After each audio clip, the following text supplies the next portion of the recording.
ಬೇಷರತ್ ಶರಣಾದ್ರೆ ಮಾತ್ರ ಯುದ್ಧ ನಿಲ್ಲುತ್ತೆ. ಆದರೆ ಅದಕ್ಕೂ ಮೊದಲು ಇರಾನ್ನ ಹೋರಾಟದ ಶಕ್ತಿ ಸೇನಾ ಬಲವನ್ನು ನಾಶ ಮಾಡ್ತೇವೆ. ಆಪರೇಷನ್ ಎಪಿಕ್ ಫ್ಯೂರಿಯ ಉದ್ದೇಶವೇ ಇದು. ಅಮೆರಿಕದ ಅಧ್ಯಕ್ಷ ಡೊನಾಲ್ಡ್ ಟ್ರಂಪ್ ಎಚ್ಚರಿಕೆ.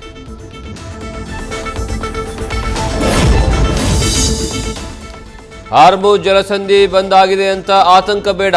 ಭಾರತದಲ್ಲಿ ಯಾವುದೇ ರೀತಿಯ ತೈಲದ ಕೊರತೆಯೂ ಇಲ್ಲ. ಕೇಂದ್ರ ಸಚಿವ ಹರ್ದೀಪ್ ಸಿಂಗ್ ಪುರಿ ಮಾಹಿತಿ.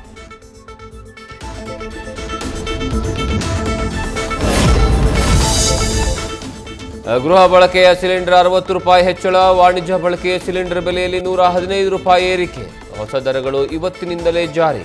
ಗ್ರಾಹಕರ ಜೇಬಿಗೆ ಮತ್ತಷ್ಟು ಹೊರೆ.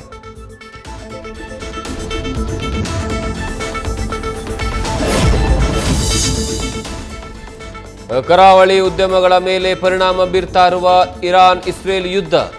ಕಾಫಿ, ಗೋಡಂಬಿ, ಮೀನಿನ ಉತ್ಪನ್ನಗಳ ಹಡಗುಗಳು ದುಬೈನ ಜಿಬೇಲ್ ಅಲಿ ಬಂದರಿನಲ್ಲಿ ಲಂಗರು. ನವಮಂಗಳೂರು ಬಂದರಿನಲ್ಲೂ ಸಿಲುಕಿದಾವೆ 54 ಕಂಟೈನರ್ಗಳು.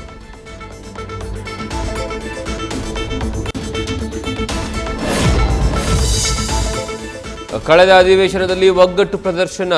ಈಗ ಮತ್ತೆ ಕಮಲ ದಳದ ದೋಸ್ತಿಯಲ್ಲಿ ಶುರುವಾಯಿತಾ ಕೋಲ್ಡ್ ವಾರ್.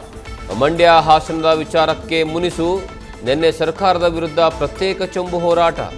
ಜೆಡಿಎಸ್ ಇಂದಲೂ ಏಕಾಂಗಿಯಾಗಿ ಚಾರ್ಜ್ ಶೀಟ್ ಬಿಡುಗಡೆ.